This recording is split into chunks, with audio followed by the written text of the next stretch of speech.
ಶ್ರಾವಣಿ ಅಕ್ಕ ಏನಕ್ಕ ಕರೆದಿದ್ದು? ಬಿಂದು ಒಂದು ನಿಮಿಷ ನೀನು ಫೋನ್ ಕೊಡು. ಶ್ರಾವಣಿ ಅವರೇ, ಬೇಡ, ಎಲ್ಲ ಹೇಳೋದಕ್ಕೂ ಮುಂಚೆ ಒಂದ್ಸರಿ ಯೋಚನೆ ಮಾಡಿ.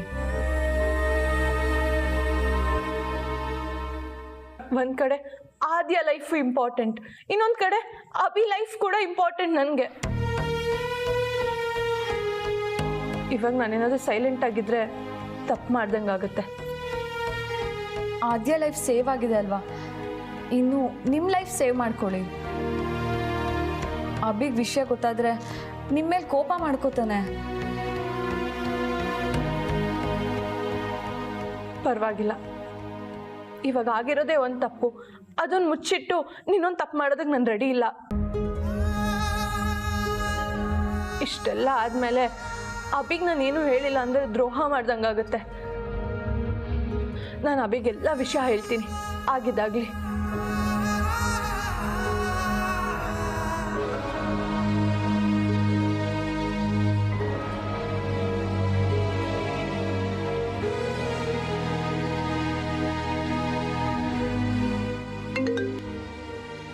ಹೇಳು ಶ್ರಾವಣಿ, ಆದ್ಯ ಬಗ್ಗೆ ಏನಾದ್ರು ಗೊತ್ತಾಯ್ತಾ?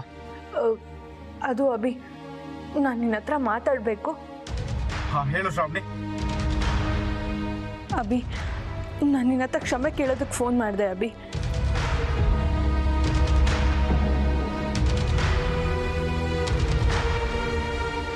ಕ್ಷಮೆನಾ? ಯಾಕೆ, ನೀನೇನ್ ತಪ್ಪು ಮಾಡಿದ್ಯಾ? ಅದು ನಾನು ನೋಡು, ಮಮತತ್ತೆ ಮಾತಿನ ಸೀರಿಯಸ್ ಆಗಿ ತಗೋಬೇಡ. ಆದ್ಯ ಓಡೋಗೋದಕ್ಕೂ ನಿಂಗೂ ಏನ್ ಸಂಬಂಧ ಇಲ್ಲ ಅಂತ ನಂಗೆ ಗೊತ್ತು ಶ್ರಾವಣಿ. ಮಮತತ್ತೆ ಹೇಗೆ ಅಂತ ನಿಂಗೆ ಗೊತ್ತಲ್ವಾ? ನೀನ್ ಯಾವಾಗ್ಲೂ ಅವ್ರ ಮೇಲೆ ಆರೋಪ ಮಾಡಿದ್ಯಾ ಅಂತ ಅವ್ರು ಈಗ ನಿನ್ ಮೇಲೆ ಕೋಪ ತೋರಿಸ್ತಾ ಇದಾರೆ ಅಷ್ಟೇ. ತುಂಬಾ ಇಂಪಾರ್ಟೆಂಟ್ ಆಗಿತ್ತು ಶ್ರಾವಣಿ, ಈಗ ನಿಂತು ಹೋಗಿದ್ಯಲ್ಲ, ಅದಕ್ಕೆ ಎಲ್ರಿಗೂ ಬೇಜಾರಾಗ್ತಿರತ್ತಷ್ಟೇ. ಆ ಬೇಜಾರಲ್ಲಿ ಏನೇನೋ ಮಾತಾಡ್ತಿದಾರೆ ಅಷ್ಟೇ. ನೀನ್ ಯಾರನ್ನೂ ಮನ್ಸಿಗೆ ಹಚ್ಕೋಬೇಡ. ನೋಡು, ಯಾರೋ ಮಾಡಿದ ತಪ್ಪಿಗೆ ನೀನ್ ಹರ್ಟ್ ಆಗೋದು ನನಗಿಷ್ಟ ಇಲ್ಲ. ನೀನ್ ಬೇಜಾರು ಮಾಡ್ಕೊಂಡ್ರೆ ನನಗೂ ಬೇಜಾರಾಗ ಶ್ರಾವಣಿ. ಆದ್ಯನ್ ಬಗ್ಗೆ ನೀನ್ ಎಷ್ಟು ಕೇರ್ ತಗೊಂತಿದ್ಯಾ ಅಂತ ನನಗೆ ಚೆನ್ನಾಗಿ ಗೊತ್ತು ಶ್ರಾವಣಿ. ತಾಯಿ ಸ್ಥಾನದಲ್ಲಿ ನಿಂತಿದ್ದೆ, ಆದ್ರೆ ಅವಳು ನಿನಗೂ ಬೆಲೆ ಕೊಡದೆ ಹೊರಟೋಗ್ಬಿಟ್ಟಿದೆ.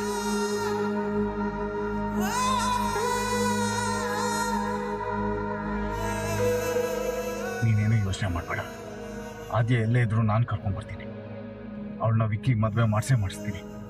ನನ್ನ ಅತ್ತೆ ಸಂಬಂಧನ ಶಾಶ್ವತವಾಗಿ ಉಳಿಸ್ಕೊತೀನಿ.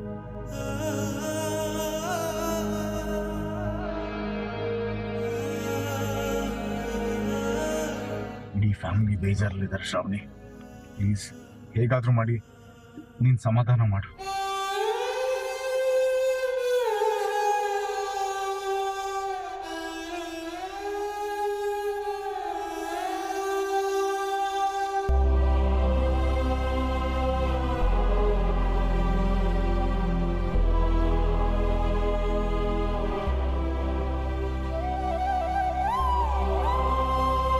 ಅಕ್ಕ ಏನಾಯ್ತಕ್ಕ? ನಾನು ಅಭಿಗೆ ದ್ರೋಹ ಮಾಡಿಬಿಟ್ಟೆ ಬಿಂದು. ನಾನು ದ್ರೋಹ ಮಾಡಿಬಿಟ್ಟೆ.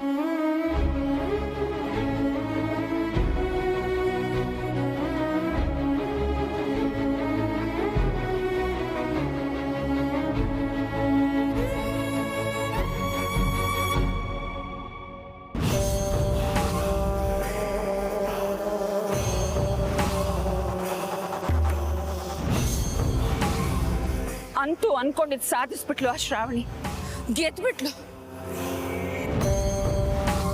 ವಿಕ್ಕಿ ಆದ್ಯನ ದೂರ ಮಾಡಿ ಅವಳಿಗೊಂದು ದೊಡ್ಡ ಬಹುಮಾನ ಸಿಗುತ್ತೆ ಅನ್ಕೊಂಡಿದ್ದಾಳೆ. ಆದ್ರೆ ಅವಳಿಗಿನ್ ಮುಂದೆ ಇದೆ ಮಾರಿ ಹಬ್ಬ. ನೋಡಿ ಮಮತಾ ಅವರೇ, ಶ್ರಾವಣಿನೇ ಇದಕ್ಕೆಲ್ಲ ಕಾರಣ ಅಂತ ಏನು ಪ್ರೂಫ್ ಇಲ್ಲದೆ ನಮ್ಮ ಮುಂದೆ ಮಾತಾಡ್ಬೇಡಿ. ಪ್ರೂಫ್ ಬಗ್ಗೆ ಮಾತಾಡ್ತೀಯಾ? ಸಿಗುತ್ತೆ, ಎಲ್ಲೂ ಹೋಗಲ್ಲ. ಹಾಗೆ ಆದ್ಯ ಓಡೋಗಿರೋದಕ್ಕೆ ನಿಮ್ಗೆಲ್ಲರ ಕೈವಾಡ ಇದೆ ಅಂತ ನನ್ಗೆ ಅನುಮಾನ ಬರ್ತಾ ಇದೆ. ಮಾತ್ಕೇನು ಬೇಕಾದಾಗ ಮಾತಾಡ್ಬೋದು, ಅದಕ್ಕೆ ಲಿಮಿಟ್ ಅನ್ನೋದೇನಿರಲ್ಲ. ನಿಮ್ಗೆ ಹೇಳ್ಕೊಡ್ಬೇಕಾ ಮಾತಾಡೋದನ್ನ, ಆರೋಪ ಮಾಡೋದನ್ನ? ಮತ್ತೊಂದು ಮದ್ವೆ ಮುರಿದು ಬಿತ್ತು, ಇವತ್ತು ಅದೇ ನೋವು ಅದೇ ಸಂಕಟದಲ್ಲಿ ನಾನು ವಾಪಸ್ ಮನೆಗೆ ಹೋಗ್ತಾ ಇದ್ದೀನಿ. ಆದ್ರೆ ನಾನು ಸುಮ್ಮನೆ ಬಿಡೋದಿಲ್ಲ. ಇದು ಎಲ್ಲದಕ್ಕೂ ನಾನು ಸೇಡ್ ತೀರ್ಸ್ಕೊಂಡೇ ತೀರ್ಸ್ಕೊತೀನಿ. ಲೆಕ್ಕ ಚುಕ್ತ ಮಾಡೇ ಮಾಡ್ತೀನಿ. ಅವಾಗ್ಲೇ ನನಗೆ ಸಮಾಧಾನ ಆಗೋದು. ವಿಕಿ ಬಾರೋ. ಇಲ್ಲ, ನಾನು ಬರಲ್ಲ ಚಿಕ್ಕಿ. ಆ ದಿನ ಮದುವೆ ಆಗೋರ್ಗು ನಾ ಇಲ್ಲಿಂದ ಬರಲ್ಲ. ಈ ನಿಶಿ ನನ್ನೇ ರೇಗಿಸ್ತಾ ಇದ್ದಾಳೆ.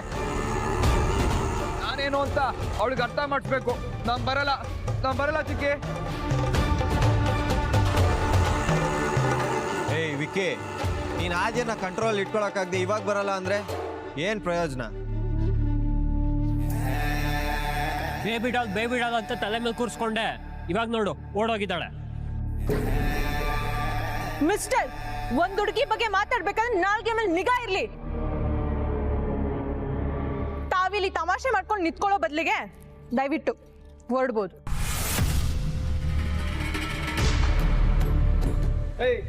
ಇರೋ, ನಿಂತ್ಕೊಳ್ರೋ. ಹೇಯ್, ಮಾಡೋದೆಲ್ಲ ಮಾಡಿ ಆವಾಜ್ ಆಗ್ತೀಯ ಈಗ. ಯಾರಿಗೇನೇನು ಒಲಿಬೇಕೋ ಅದು ತಾನಾಗೆ ಒಲಿಯತ್ತೆ. ಇವತ್ತು ಆದ್ಯ ಓಡೋಗಿದ್ದಾಳೆ ಅಂದ್ರೆ ಆದ್ಯಗೆ ಮದ್ವೆ ಇಷ್ಟ ಇಲ್ಲ ಅಂತ ಅರ್ಥ. ಹೆಣ್ಣನ್ನ ಒಲ್ಸ್ಕೋಬೇಕು, ಒತ್ತಾಯದಿಂದ ಪಡ್ಕೊಳಕ್ಕಾಗಲ್ಲ. ನೋಡು, ನೀನಿದ್ರೆ ನನಗೆ ಪಾಠ ಹೇಳಕ್ ಬರಬೇಡ. ನಿನ್ ಯೋಗ್ಯತೆ ಏನನ್ನೋದು ನನಗೆ ಚೆನ್ನಾಗೇ ಗೊತ್ತಿದೆ. ವಿಕ್ಕಿ, ನಾಲ್ಗೆ ಮೇಲೆ ಇಳ್ತಾ ಇರ್ಲಿ. ಶ್ರಾವಣಿ ಯೋಗ್ಯತೆ ಬಗ್ಗೆ ಮಾತಾಡ್ಬೇಡ ನೀನು. ಫಸ್ಟ್ ನಿನ್ನ ಯೋಗ್ಯತೆ ಏನು ಅಂತ ನೋಡ್ಕೊ. ಹೆಣ್ಮಕ್ಳಿಗೆ ಮರ್ಯಾದೆ ಕೊಡೋದನ್ನ ಕಲ್ತ್ಕೊ. ಆಯ್ತು ಬಿಡ್ರಪ್ಪ, ಯಾಕೆ ಎಲ್ರು ಅವನಲ್ಲಿ ಎಗರಾಡ್ತಾ ಇದ್ದೀರಾ? ಏನೋ ಪಾಪ ಹುಡುಗ ತಪ್ಪು ಮಾತಾಡಿದಾನೆ.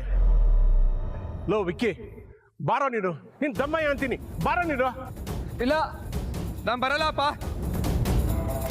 ನಂಗೆ ಆದ್ಯ ಬೇಕು. ಆದ್ಯ ಬರೋ ತನಕ ನಾಯಿಂದ ಬಿಟ್ಟು ಬರಲ್ಲ. ಚಿಕ್ಕಿ,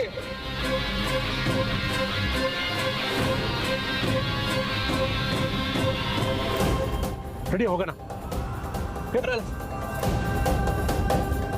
ಅಪ್ಪ, ಆದ್ಯ ಬೇಕಪ್ಪ. ಅಪ್ಪ, ನಂಗೆ ಆದ್ಯ ಬೇಕಪ್ಪ. ರೆಡಿ, ನನಗೆ ಆದ್ಯ ಬೇಕು. ಆಗ್ಬೇಕು. ನಂಗೆ ಆದ್ಯ ಬೇಕಪ್ಪ.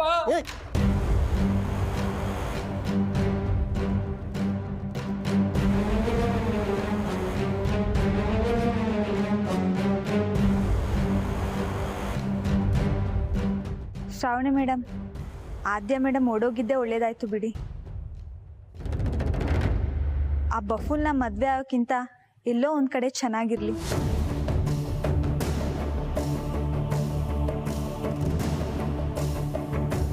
ವರದಾ, ನಾವು ಹೊರಡೋಣವಾ?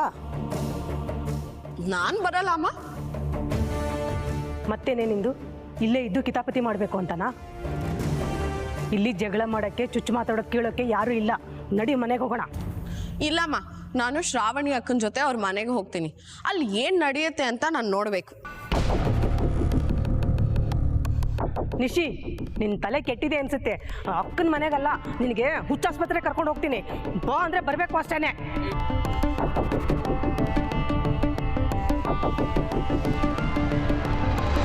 ಹೀಗಾಗಬಾರ್ದಿತ್ತು ಶ್ರಾವಣಿ.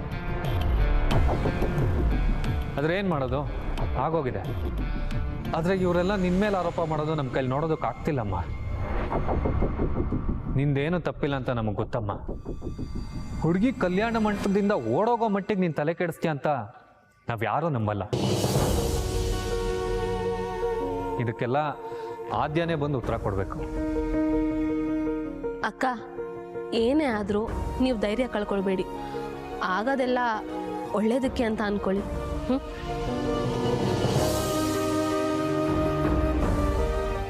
ಇನ್ನು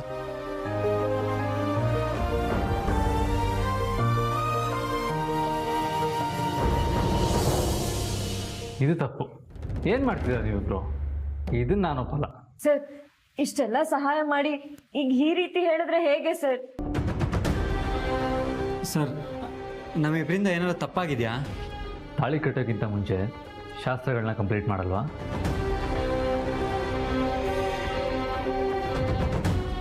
ಯಾವ ಶಾಸ್ತ್ರನಪ್ಪ? ಭಾಷೆ.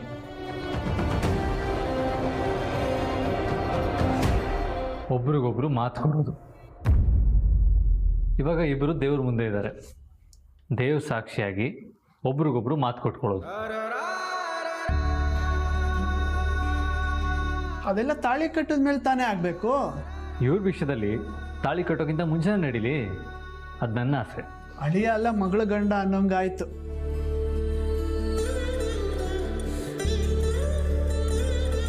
ತಾಳಿ ಕಟ್ಟೋಕ್ ಮುಂಚೆ ಆದ್ರೂ ಸರಿ, ತಾಳಿ ಕಟ್ಟಾದ್ಮೇಲೂ ಸರಿ, ಮಾತಾಗಿರ್ಬೇಕು. ಶರತ್ ಅವ್ರು ಹೇಳ್ದಂಗೆ ಮೊದಲೇ ಮಾತು ಕೊಟ್ಕೊಂಬಿಡಿ.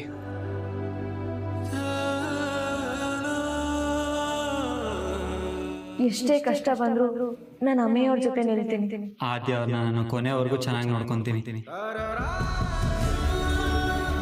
ಅಮ್ಮೆಯವ್ರ ಮಾತನ್ನ ಮೀರ್ದಾಗ ನಡ್ಕೊಳ್ತೀನಿ. ಪ್ರತಿ ವಿಷಯದಲ್ಲೂ ಅವ್ರ ಅಭಿಪ್ರಾಯನ ಕೇಳ್ತೀನಿ. ನಾನು ಇವ್ರಿಗೆ ಯಾವತ್ತೂ ಬೇಜಾರು ಮಾಡಲ್ಲ. ಯಾವತ್ತೂ ಇವ್ರ ಕಣ್ಣಲ್ಲಿ ನಾನು ಕಣ್ಣೀರು ತರ್ಸಲ್ಲ. ನನ್ಗೆ ಇನ್ನು ಮುಂದೆ ಅಮ್ಮೆಯವರೇ ಎಲ್ಲ. ನನಗೆ ಆದ್ಯನೇ ಎಲ್ಲ. ಅಬ್ಬಾ, ಇವಾಗ ನನಗೆ ಸಮಾಧಾನ ಆಯಿತು. ಪುರೋಹಿತರೆ, ಇವಾಗ ನೀವು ಮುಂದುವರಿಸಿ. ಸರಳ ವಿವಾಹಂ ಸುಸೂತ್ರ ಜೀವನಂ. ಆಹಾ, ಎಂತ ಒಳ್ಳೆ ಮಾತಾಡ್ದಪ್ಪ. ಮದುವೆ ಮಾಡ್ಕೊಳ್ಳೋಕೆ ಮನ್ಸುಗಳು ಮುಖ್ಯ, ಆಡಂಬರ ಅಲ್ಲ.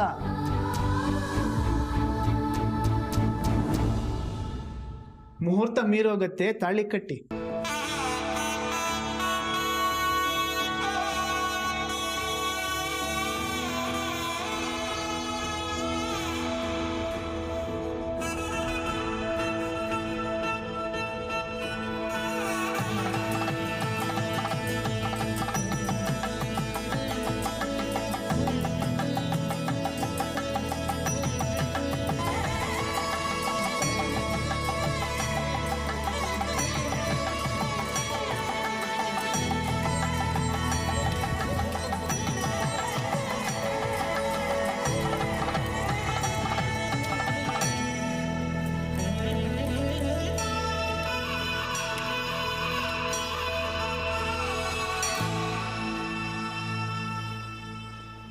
ಈಗ ತಾನೇ ಕಣ್ಣೀರು ಹಾಕ್ಸಲ್ಲ ಅಂತ ಹೇಳಿದ್ದೀನಿ, ಮತ್ತೆ ಕಣ್ಣಲ್ಲಿ ನೀರು?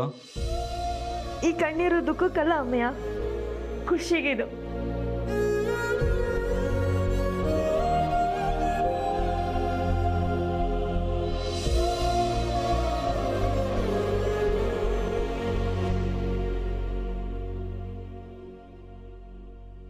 ಅಳ್ಬೇಡ ಆದ್ಯ, ಸದಾ ನಾನು ನಿನ್ನ ಜೊತೆ ಇರ್ತೀನಿ. ಆದರೆ ನಮ್ಮನ್ನು ಅರ್ಥ ಮಾಡಿಕೊಂಡು ಒಪ್ಪಿ ನೀನು ಕಳಿಸ್ಕೊಟ್ಟು ಅಕ್ಕ ಇಲ್ಲಿ ಇರಬೇಕಾಗಿತ್ತು.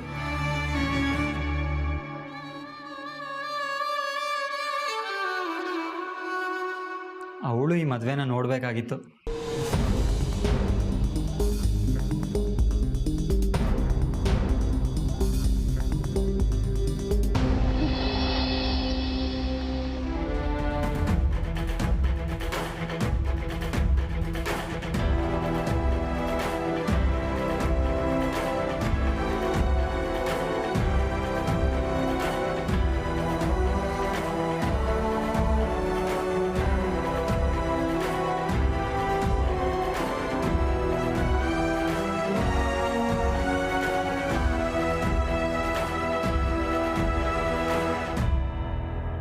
ಎಲ್ಲಿ ಅಂತ ಹುಡುಕ್ಲಿ ಅಂಕಲ್, ಸಾಕಾಗೋಯ್ತು. ಎಷ್ಟು ಸರಿ ಕೇಳಿದೀನಿ ಗೊತ್ತಾ ಅಂಕಲ್, ಈ ಮದುವೆ ಇಷ್ಟನೋ ಇಲ್ವೋ ಅಂತ. ನಿಂಗೆ ಇಷ್ಟ ಇಲ್ಲ ಅಂದ್ರೆ ಮದುವೆ ನಿಲ್ಲಿಸ್ತೀನಿ, ಇಲ್ಲಾಂದ್ರೆ ಪೋಸ್ಟ್ಪೋನ್ ಆದ್ರೂ ಮಾಡ್ತೀನಿ ಅಂತ ಎಷ್ಟು ಸಲ ಹೇಳಿದ್ದೀನಿ ಅಂಕಲ್. ಯಾವುದಕ್ಕೂ ಉತ್ತರ ಕೊಟ್ಟಿಲ್ಲ. ಈ ವಿಚಾರವಾಗಿ ಒಂದೇ ಒಂದು ಮಾತು ನನ್ನ ಜೊತೆ ಆಡ್ಲಿಲ್ಲ ಅಂಕಲ್. ಇದಕ್ಕೆಲ್ಲ ಏನ್ ಅಂಕಲ್ ಅರ್ಥ? ನಾನೇನು ಅಲ್ವಾ ಅಂಕಲ್ ಅವಳಿಗೆ? ಬೆನ್ನಿಗೆ ಚೂರಿ ಹಾಕ್ಬಿಟ್ಟು ಹೋಗ್ಬಿಟ್ರು. ಆದ್ಯ ಮನಸ್ಸಲ್ಲಿ ಏನಿದೆ ಅಂತ ಹೇಳ್ಕೊಂಡಿಲ್ಲ ಅಂದರೆ ಏನೋ ಸಮಸ್ಯೆ ಆಗಿದೆ ಕಣೋ. ಏನೇ ಸಮಸ್ಯೆ ಇದ್ರು ಅದು ನನ್ನ ಹತ್ರ ಹೇಳ್ಕೊಬೋದಿತ್ತಲ್ಲ ಅಂಕಲ್. ನಾನು ಯಾವತ್ತಾದ್ರೂ ಆದ್ಯ ಮಾತನ್ನು ಮೀರಿದ್ದೀನ ಅಂಕಲ್? ನಾನು ಯಾವತ್ತಾರು ಅವಳ ವಿರುದ್ಧವಾಗಿ ಏನಾದರೂ ಮಾತಾಡಿದ್ದೀನ ಅಂಕಲ್? ಹೋಗ್ಲಿ, ಅವಳನ್ನ ಯಾವತ್ತಾರ ಯಾವ್ದಕ್ಕಾರ ಫೋರ್ಸ್ ಮಾಡಿದೀನಿ ಅಂಕಲ್? ತಂದೆ ಸ್ಥಾನದಲ್ಲಿ ನಿಂತು ಅವಳನ್ನ ಮಗು ತರ ನೋಡ್ಕೊಂಡಿದ್ದೀನಿ ಅಂಕಲ್. ಇವತ್ತು ನನ್ನನ್ನೇ ನೆಗ್ಲೆಕ್ಟ್ ಮಾಡಿ ಓಡೋಗ್ಬಿಟ್ಲು. ಏನ್ ಮಾಡ್ಲಿ ಅಂಕಲ್? ನಾನು ಲೈಫಲ್ಲಿ ನಾನು ಯಾರನ್ನ ನಂಬಲಿ? ಸಂಯುಕ್ತತೆಗೆ ನನ್ನ ಮುಖ ಹೇಗೆ ತೋರಿಸ್ಲಿ ಅಂಕಲ್? ಅವ್ರಿಗೆ ಹೇಗೆ ಸಮಾಧಾನ ಮಾಡ್ಲಿ?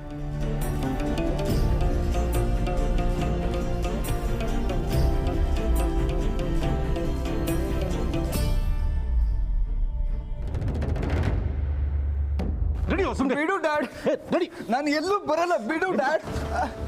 ಮಾಮ್, ನನಗೆ ಆದ್ಯ ಬೇಕು ಮಾಮ್. ಅವಳನ್ನ ನಾನು ಮದ್ವೆ ಆಗ್ಲಿಲ್ಲ ಅಂದ್ರೆ ನಾನು ಇಲ್ಲಿಂದ ಬಿಟ್ಟು ಎಲ್ಲೂ ಬರಲ್ಲ. ನಂಗೆ ಆದ್ಯ ಬೇಕು ಮಾಮ್, ನಂಗೆ ಆದ್ಯ ಬೇಕು. ನಾನು ಅವಳ ಮದ್ವೆ ಆಗ್ಬೇಕು. ಸಮಾಧಾನ ನೋಡ್ಕೋ. ನಂಗೆ ಆದ್ಯ ಬೇಕು. ಆಯ್ತು, ಸಮಾಧಾನ. ಮಾಮ್, ಆದ್ಯ ನನಗೇನ್ ಮಾಡ್ಲಿ? ನನಗೆ ಆದ್ಯ ಬೇಕು ಜಿಕ್ಕಿ. ನಾನು ಆದ್ಯ ಮದ್ವೆ ಆಗ್ಲೇಬೇಕು. ಆದ್ಯ ಬೇಕು ಬೇಕು ಬೇಕು ಮಾಮ್, ನನಗೆ ಆದ್ಯ ಬೇಕು ಮಾಮ್. ನೀವೇ ತಾನೇ ಹೇಳಿದ್ದು ನನ್ನ ಆದ್ಯನ ಮದ್ವೆ ಮಾಡಿಸ್ತೀನಿ ಅಂತ. ನಾನೀಗ ಆದ್ಯ ಮದ್ವೆ ಆಗಕ್ಕೆ ಕಾಯ್ಕೊಂಡು ಕೂತಿದ್ದೀನಿ. ನೀವೀಗ ಆಗಲ್ಲ ಅಂದ್ರೆ ನಾನು ಏನ್ ಮಾಡ್ಲಿ ಮಾಮ್? ನಂಗೆ ಆದ್ಯ ಬೇಕು ಬೇಕು ಬೇಕು ಬೇಕು. ಆದ್ಯ ಇಲ್ಲ ಅಂದ್ರೆ ನಾನು ಇರಲ್ಲ ಮಾಮ್. ಆದ್ಯ ಮಾಮ್, ನಂಗೆ ಆದ್ಯ ಬೇಕು ಮಾಮ್. ಆದ್ಯ ಮಾಮ್, ನಂಗೆ ಆದ್ಯ ಬೇಕು. ಇಲ್ಲ ಅಂದ್ರೆ ನಾನು ಇರಲ್ಲ ಅಷ್ಟೇ.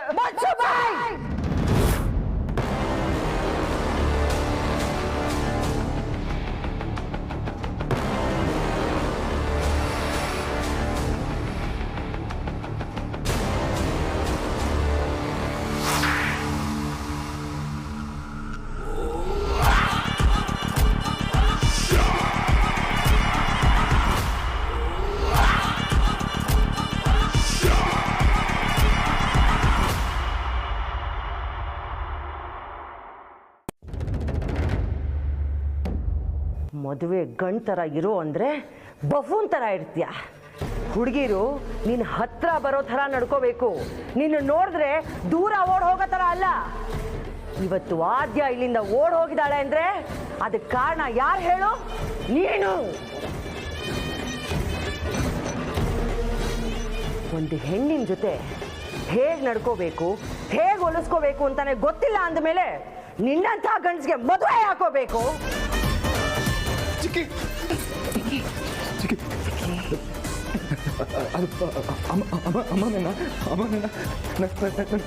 ಭಯ ಆಗ್ತಿದೆ ಚಿಕ್ಕಿ. ಅದು ನಮ್ಮ ಮದುವೆ. ಹುಲಿ ಹೊಟ್ಟೆನಲ್ಲಿ ಇಲಿ ಥರ ಹುಟ್ಟಿದೆಯಲ್ಲ, ನೀ ನಿಜವಾಗ್ಲೂ ನಾನು ಹೆತ್ತ ಮಗನೇನಾ?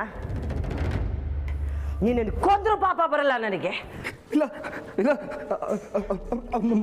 ಮಮ್ಮಿ ಅನ್ಸ್ತಾ ಇಲ್ಲ ಚಿಕ್ಕಿ. ಭಯ ಆಗ್ತಿದೆ. ಏನೋ ಅಂದ್ರೆ ಮಮ್ಮಿ ಅಲ್ಲ ಅಂತೆ ನನ್ನ? ಮಮ್ಮಿ ಅಲ್ವಾ ನಾನು? ಇಷ್ಟೆಲ್ಲ ಮಾಡ್ತಾ ಇದ್ದೀನಿ ಇವನಿಗೋಸ್ಕರ. ಮಮ್ಮಿ ಅಲ್ವಾ ನಾನು? ಅವ್ರಿಗೆ ಏನು ಗೊತ್ತಾಗಲ್ಲ, ಹೋಗ್ಲಿ ಬಿಡು. ಎಲ್ಲ ಹಾಳು ಮಾಡ್ಬಿಟ್ಟ ಇವನು. ಇವನ್ ಮೇಲೆ ಎಷ್ಟು ಕನ್ಸುಗಳು ಕಟ್ಕೊಂಡಿದ್ದೆ ನಾನು.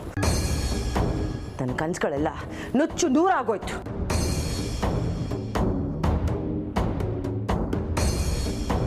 ಅಕ್ಕ, ವಿಕ್ಕಿನ ಬೈದು ಏನು ಪ್ರಯೋಜನ ಇಲ್ಲ. ಎಲ್ಲ ಹಾಳು ಮಾಡಿದ್ದು ಆ ಶ್ರಾವಣಿ. ಹೌದು, ಅವಳೇ ಕಾರಣ. ಆ ಶ್ರಾವಣಿನೇ ಕಾರಣ. ಅವಳ ಲೈಫ್ನು ಹಾಗೆ ಹಾಳು ಮಾಡಬೇಕು. ರಿಪೇರಿ ಮಾಡೋಕ್ಕಾಗದೇ ಇರೋ ಹಾಗೆ ಹಾಳು ಮಾಡಬೇಕು. ಅವಳ ಲೈಫ್ನ ಸರ್ವನಾಶ ಮಾಡೋವರೆಗೂ ನಾನು ನಿದ್ದೆ ಮಾಡಲ್ಲ. ಅವಳು ಕೆಣಕಿರೋದು ಈ ಸಂಯುಕ್ತನ. ಅವಳಿಗೂ ನಿದ್ದೆ ಇಲ್ದಿರೋ ಹಾಗೆ ಮಾಡ್ತೀನಿ. ಅವಳ ಮೇಲೆ ಸೇಡು ತೀರಿಸ್ಕೊಳ್ತೀನಿ.